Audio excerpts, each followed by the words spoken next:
The world ended long ago, and yet you're still here. What happens now? In my last video, we talked about the stages and types of an apocalypse. In this one, we'll be talking about what comes after that, the post-apocalypse, if you will. But for the sake of brevity, and because it sounds cool, we'll be calling this concept the fallen world.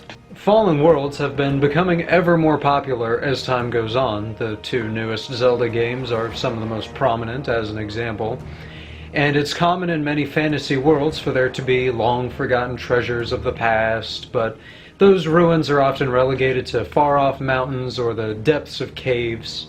In a fallen world, the ruins of what once was is the norm. There's a lingering feeling that once there was a beautiful time that has long since passed. In a bit of a new style for this channel, I'm actually going to talk about one of the reasons this storytelling has come around and just how old it is. A tiny little history lesson, if you will. So just how long have we been talking about fallen worlds as a civilization, as humanity, or what have you? I would say it goes about as far back as the Bible itself. Earth itself, by its reckoning, is a fallen world far removed from the paradise of Eden. Whether or not you put any stock into the Bible itself, I note this just to say that throughout a large amount of human history, people have regarded our own real world as a fallen world, and so a fair few of them pull from those ideas in their own writing. But what should your first steps be if you want to make your own fallen world? Given that the ideas we're working with here are a little more esoteric, I'll be using more serious examples from my own actual writing, rather than continuing to torture our poor old friend protagonist Von Generic's world. But the first step is, as you might expect, to determine what made your world fall in the first place and how it resonates in the present. So that brings us to part 1, the fall. You might be thinking now, but Jay, Pat, you literally just made a video on apocalypses. And you're right, but because of that, we're going to focus on the perception of that fall, and you can refer to that previous video if you want the specifics on apocalypses themselves. In fallen worlds, the apocalypse will not be something that happens during the story, really. If it was recent, then you're probably working with something that's more post-apocalyptic than fallen world. Instead, whatever event fell the world is likely to be far enough back that at least some parts of it have fallen into legend. At its most extreme, it may be part of a founding mythos, which will probably be a topic I make a video on in the near future. But even at its least extreme, there should still be gaps in knowledge. Mad Max is a great example of a fallen world as it is, and while we can make plenty of assumptions about how things were and how they got to how they are, there are lots of gaps in the knowledge as the facts were scattered like sand into the dunes. In my fantasy world, the fall happened around 1500 years ago. There's example 1, nobody really knows exactly when everything went down. They've only been measuring the years since they put society back together, but there was a centuries-long period before then in which the consequences of that fall had destroyed society so thoroughly that there was not enough organization to keep track of time. Only by sharing notes, essentially, with themselves and the histories of other surrounding cultures have they been able to get sort of an idea of when these events happened and how long it's been. And while I'll be saving what happened in detail for the Founding Mythos video, the thing that actually caused the fall was that the people of that land had been immortal for eons, but the actions of a god stole their immortality. Thus, everyone who'd been alive for such an unnaturally long period more or less instantly perished. Society imploded since that group made up about 90% or more of the population. In your own writing, you can have a lot of fun with this stage. While you yourself should have a relatively detailed idea of what happened and why, what the people in your world know is completely up to you. Whether they've got a detailed account of just how much better things used to be and just how far they've fallen, a la Warhammer 40k's Eldar, or if they hardly even know there was a better past is up to you. In my own world, as an example, the specifics of everyday life are lost to the people of today. Though some writings can be found, they are in a language they've yet to translate. Instead, most of their knowledge of that distant past comes either from the artifacts and monuments that remain, or the teachings and revelations of the religious organization that came with the restructuring of society. But now that takes us to part 2, reverberations. In this section, we're going to discuss how that long ago fall still impacts your world and what types of impacts it may have. The most obvious sort is physical repercussions. Nuclear winter, maybe the sun's blotted out by the ash thrown skyward by a meteoric impact, that sort of thing. Typically, the challenges offered by these sorts of problems will be fairly straightforward.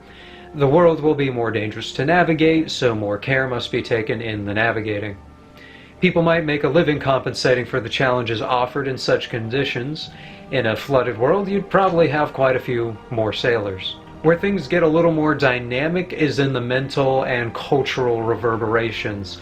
Often some of the most interesting fallen worlds fell because of something that people did or something they are. Whether or not the fall is a punishment for such a state of being may or may not be true, but some people will probably see it that way, and it'll affect how they view the world. In my own world, logic would dictate a time of immortals would have had a lot of problems of its own, the largest being that societal advancement would be pretty much impossible if those senior and experienced to you never weakened or retired. But the current culture sees the introduction of mortality as being the greatest tragedy imaginable, and dogmatically rejects the deity responsible for mortality. And they are fairly reasonable to do so. With such destruction and centuries of darkness afterward, not to mention how they actually do now have to fear death, you really can't blame them. Such disputes will be more interesting if there isn't necessarily an objectively right or objectively wrong way to look at that long ago fall. Overall, thinking about the way people have reacted to the fall is where these kinds of worlds get a lot of their personality from. Much like in post-apocalyptic stories, you may have factions rise up with the intent to make a world that's like the one that passed, or completely different in it. But in a fallen world, such ideas that they're living up to will be more vague and perhaps less informed. Psych about protagonist Von Generic, by the way, because here he is briefly, as I need him for this very specific example. So say that in the world of protagonist Von Generic, that his world has fallen in some point in the past. Long ago there was a time before everything had stupid names, before the King of Kingia or the city of Playston, when things actually made some amount of logical sense. In particular, cities used to be named by their surroundings. Playston was once called Veriton because the river it sits on was once called the River Verit, as opposed to now where the river is called the River, and the city inexplicably is called Playston. If the time of this heightened reasonability was very recent, protagonists might remember what it was like and be very frustrated about this turn of events. But if it was centuries ago that things were actually named reasonably, the people of the current age might misunderstand what that meant. Perhaps they think that to be reasonable was to name everything identically instead, and would thus want to name the river back to the River Verit, alongside naming every other river Verit and every other town Veriton. It's still a very silly example, but it's meant to demonstrate how old ideas that nobody understands anymore may be twisted over time. Part 3. Into the future. Stories in fallen worlds can use that setting for two purposes, as I find it. Either it's just a setting or a backdrop to an unrelated tale, or the fallen world itself is crucial to the plot and integral to how things will turn out. The former can be very fun and provides a lot of ways to make your world unique. One of my favorite tropes here is having a less advanced modern society that discovers the highly advanced remains of a forerunner, potentially allowing them access to tools or weapons that would not otherwise be available, and that their enemies may not understand. But the latter option makes the decision to be in a fallen world more purposeful. Realistically, especially in stories that may be larger scale, i.e. win the war, save the world, etc. kind of stakes, bringing the world to a state where it may no longer be considered fallen may be one of the goals. It won't be phrased that way, of course, but instead a major goal of the protagonist may be to bring back some of what was lost. If this is the case, it probably shouldn't be to make things just as they once were, as by necessity something ended things as they used to be, and while nothing lasts forever, there should be an effort to ensure the stability of whatever new system it is they're hoping to bring about. An example of this is, speaking broadly, in most Zelda games the goal is to defeat Ganon or Ganondorf. and doing so reverts the Kingdom of Hyrule back to how it was before the Demon King's rise, but with the added benefit of said Demon King being defeated, and thus things being safe at least for a very long time. However, it's also an option to have your characters want to move on from the past and no longer seek to be burdened by it. Maybe things weren't as great as they seemed, or maybe the conditions of that time just really can't be recreated in the modern era. To demonstrate this, in my world, there's a faction that seeks desperately to return things to how they were before the fall. They want to rediscover the secret to human immortality, hear the gods' voices once again, and return to what they see as a time of eternal peace and prosperity under the gods. There is, however, a growing rival faction that instead wants to destroy the system that perpetuates this idea and embrace mortality as a part of human life, even if doing so means causing a great deal of violence. Neither side is perfect, and ideally one who reads the story could feasibly side with either faction while understanding the main points of the other. This divide specifically doesn't have to be the thing that divides your world, but hopefully gives you a bit more of an idea as to what it might look like. Ultimately, a fallen world is at its most interesting when it's both a goal to aspire to, while also being a burden on the shoulders of those who knew about it. It's both an ideal while also being impossible to return to. These conflicting ideas are what make this concept worth your while and worth adding to a story that can utilize it well.